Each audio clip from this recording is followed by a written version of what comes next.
కార్తీక్ ఇందా. ఏంది? Coffee cup ఇందా అంటున్నా. అక్కడ పెట్టు. Acho chango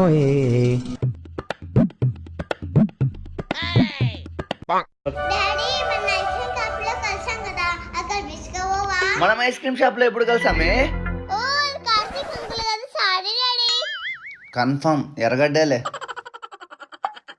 ధర్ని, నేను ఆఫీస్లో ఫైల్ సబ్మిట్ చేస్తా. హా సరే. అయ్యో ఉద్దిపాయలు అయిపోయాయి. అన్నా ఇది బిల్ వేసేయండి. కార్తిక ప్రశునా? అయినా ప్రశు ఆఫీస్కి వెళ్ళాలి. హలో. హాయ్ కార్తీక్. కార్తిక్ కార్తిక్ కార్తిక్, నేను ప్రశ్నే. అయ్యో నేను కార్తీక్ అనుకున్నా ప్రశు. నీ అమ్మ. ఇంటి పదండి, పని చెప్తాం.